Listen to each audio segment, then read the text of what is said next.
Bismillahirrahmanirrahim. Alhamdulillah wassalatu wassalamu ala rasulillah. Fillojmë me emrin e Allahut, që gjithëmshëshëm, përshëplotës, sunduesit të madh ditës gjykimit. Allahun e falenderojmë.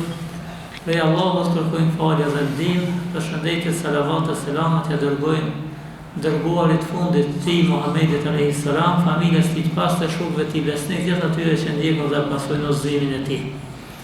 Falenderojmë të madhin Zot, i cili na dha shëndet dhe jetë.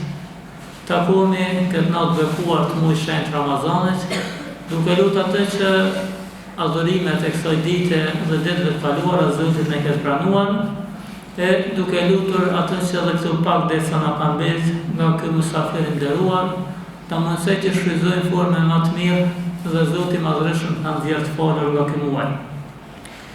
Dashur vëllezër, sot do të mundohemi inshallah të flasim rreth urtësisë kësaj nate për cilën kalendar na shënon se kurse është nata e Kadrit.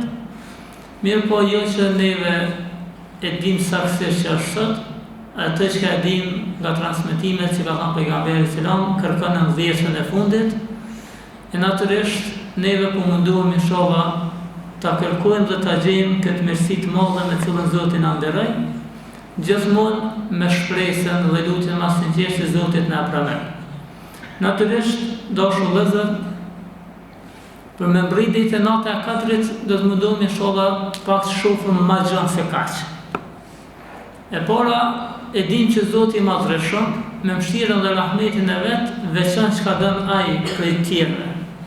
Veçan krijesa prej krijesave, veçan vende prej vendeve, muaj prej muajve, ditë prej ditëve, natë prej natëve, dhe kjo është mëshira dhe rahmeti i Madhit Allah. Dhe sikur Zoti i Madhërisht ka dashur që kjo natë e veçantë, këtë muaj të veçantë, të bëhet pikërisht një përmbledhje e gjithë asaj që Zoti e veçaj nga çdo gjë tjetër. Allahu i Madhërisht deshte që pikërisht natën më të veçantë që quhet nata e Kadrit, në muajin më të veçantë që është muaji i Ramazanit, me librin më të veçantë që është Kurani, tek i dërguari më i veçantë që është Muhamedi alayhis salam, konkretizante dhe të fillante fillimin e zbritjes dhe shpalljes të Kuranit fisnik. Dhe natyrisht i madhi Allah xhaleshanuhu deshti që nga miliona njerëz dhe musliman sa po bota të na përzgjedh ty edhe mu që t'jena ata që të vinë në xhami në shtëpinë e tij edhe i bëjmë ibadet Zotit duke shpresuar inshallah që kena mi taku këtë natë veçantë. Kjo është një medhëzunti e veçantë cilën Zoti s'ia dha gjithkujt. Na e dim që ka shumë prej njerëzve që në këto momente kur na jena në xhami, ata janë dikon tjetër.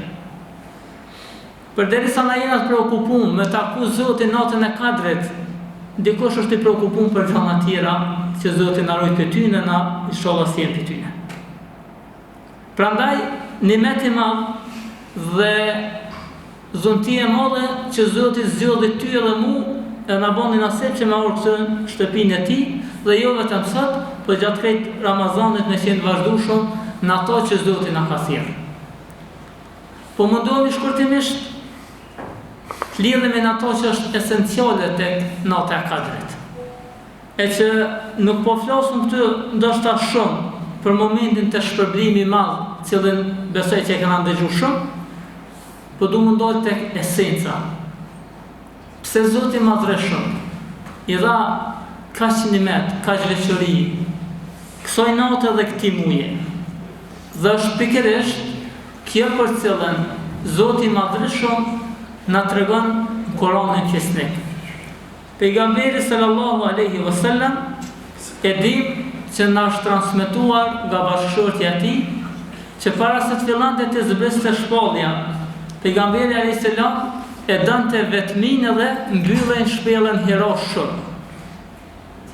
Mbyllen shpellën Hira Resulullah alayhis salatu wassalam dhe meditante në krijimtarinë e Zotit Madhërisht. Para se më është shpallja. Një natë prej natëve, derisa i dërguari Allahut alayhis salatu wassalam ishte në shpellën Hira, ju paraqet dikush atë që pejgamberi alayhis salam kur më herë se kishte pa me sy. Dhe tregon vetë Resulullah alayhis salatu wassalam, sa derisa isha në shpellën Hira, mu paraqet Gjibrili a.s. formën e tij reale që ka kriju Zoti. Dhe nga do thot që e hedhsha sytë e mi, në horizont nuk pasha diçka tjetër përveç se Hazreti Gjibrilin a.s. Me lojtja ma madhështore që kështë kriju Allahu Zot Xhelal. Dhe thot Resulullah më kapi, thot, më shtrëngoj aq fort, so që më duk si kur ma zoni frymën time. Dhe thot, pas si me lëshoj, më tha, ikra, lexo. Resulullah a.s. ja ktheje duke i thonë, nuk di të lexoj. Thot më kapi për dytën herë përsëri thot kur më shoj më tha, ikra, lexo. Dhe këtë thot e bërë edhe të tretën herë. Kur më lëshoj nga hera e tretë, i thash, çfarë të lexoj? Atëherë thot filloi dhe më tha, ikra bismi rabbika alladhi khalaq, khalaqal insana min 'alaq, ikra wa rabbukal akram, alladhi 'allama bil qalam, 'allama al insana ma lam ya'lam. Kjo është mrekullia. Për këtë, Ramazan edhe nota e 4 është e veçantë. Këto 5 ajete janë madhështia e krejt Ramazan dhe natës 4. Ishte momenti kur Zoti e lidhi qiellin dhe tokën. Ishte momenti kur Zoti filloi shpalljen e librit që do të jetë kushtetu deri në kiamet për besimtarët. Ishte momenti kur Zoti madhëreshëm e zgjodhi njeriun rahmeten lil alamin dhe e pruni këtë dunja, mëshirën e njerëzimit. Çka i tha Allahu? Lexo me emrin e Zotit tënd. Kur hyri emri i Zotit, Resulullah a.s. filloi të marrte fjalën e Gjibrilit. Krijoi njeriun nga një gjak i ngjizur në mitrën e nënës. Lexo se Zoti yt është më bujari. Lexo se Zoti ja mësoi njeriu të shkruaj me kënd. I mësoi njeriu ato që nuk e dinte. Dashur vëllezër, nëse shohim fillimin e shpalljes, e vrejmë që Allahu i Madhëneshëm nuk i ka fol qetësisht dhe butësisht Resulullahit a.s. Ja, se ka zgjedh butësin, ka gjaf shtërsi dhe të ndem ka posë Resulullahi a.s. E përse? Për të regu ty edhe mu, që këtë mesazh që kena me morë misupe tona nuk është bashkë e lehtë.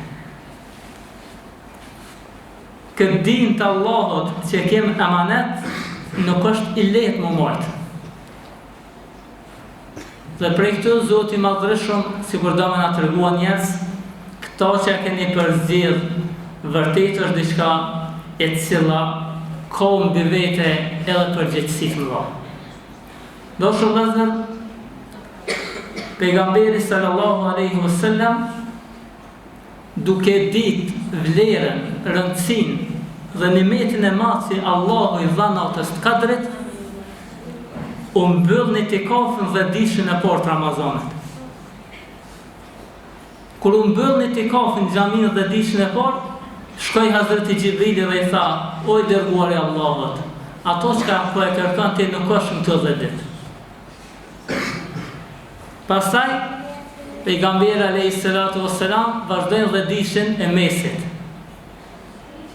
Përsëri erdhi Hazreti Gjibrili, tha: "O i dërguari i Allahut, ato që po e kërkon nuk e kin këtë ditë."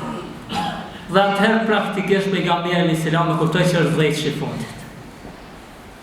Dhe ishte ai momenti kur pejgamberi alayhis salam këtë dhe ditësh nuk ishte preokupim tjetër veç se ajo dhe Zoti i tij. Kjo dhe ditë ishte adhurim i plot dhe në shtërm i plot ka shi Zotit Madhëshëm. Prandaj dashur vëllezër, kur flasëm për natën e Kadrit, flasëm për madhështinë e Islamit vetë. Kur flasëm për natën e Kadrit, flasëm për atë ajetin që është dashur ty edhe mu, me na ngjall pak vëmendjen edhe ai është ikra, lexo.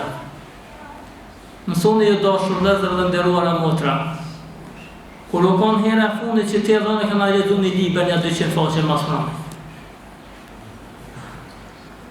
Për gjënash kena. Ummeti, populli I pejgamberit që ajeti I parë ju shpall lexo, mas poku lexojnë. Dashur vëllezër, nderuara motra. Jo rastisht ka thonë pejgamberi alayhis salam, lapsi dietarit është I barabartë me gjakun e dëshmorit. Lapsi dietarit që shkruan e ka vlerën e barabartë me gjakun e dëshmorit që vdes. Por fatkeqësisht neve në gjumë jemi. Kur të tjerët kanë shku në hanë në Mars, kanë vizitu botën na muslimat hale merrun me gjana durës 5-6, se janë as dytësore. Dashur vëllezër, kjo natë e katërit, cilën shpresojmë te Zoti që inshallah do ta takojmë këtë ditë, na thret se vërtet reflektojmë tek vetja jonë. Vërtet jemi prej atyre cilët e shfrytëzojmë maksimalisht në gjithçka që është në hajër dhe në dobi. Dhe nëse neve vërtet jemi sinqert me Zotin në ato që po kërkojmë, padyshim Zoti ku më na dhon.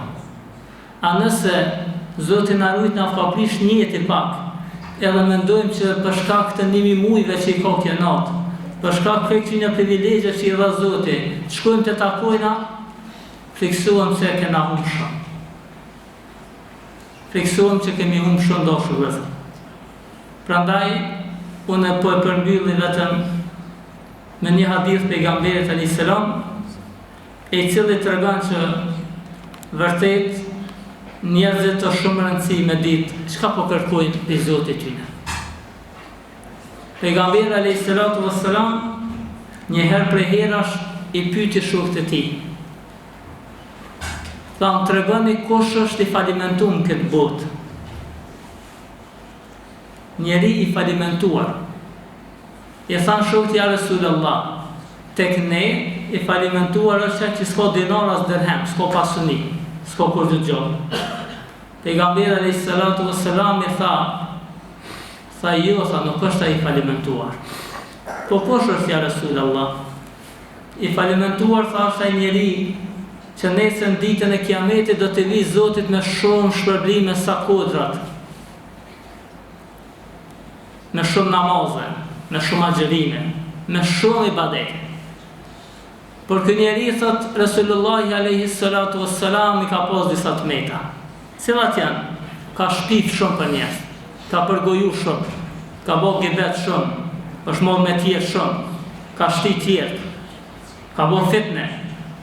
Thot dhe nesër ditën e kiametit, ata njerëz cilëve ju ka përgoju, ju ka hin hak, kanë me thonë o Zot, nxjerrna hakun tonë. Dhe thot Resulullahi ka me marrë thot prej të mirave ti, derisa ato kodrat me të mira kanë mu rrafshu. Dhe s'ku mi mbet kur zhëpit mirëgjat që I ka bo. Pastaj, ju ka met hale njerëzve bërsh. Thot pejgamberi alayhis salam Allahu ju thot me lashe merrni për gjinohëve të rëve që ju ka hak dhe gjunja shpinën e ti. Dhe do t'i ngarkohen gjinohët dhe në fund Allahu kom I thonë me lajkeve zvarritne, ngreh në zhak dhe gjunën në zjamin e xhenemit. Që kësa është I falimentuar. Dashnit e mi, do njëherë shumë namazet tona që cilat mundu me bë për Zotin, mundemi me humb me një fjalë goje. Ky Ramazan, inshallah taala, ka qenë edukuesi jo më I mirë. Nëse ky Ramazan s'ka qenë edukator I mirë për neve, vështirë që kena me gjetë edukator tjetër. Allahu na fal. Inshallah Zoti madhreshëm na bën nasib të takojmë natën e bekuar të Kadrit.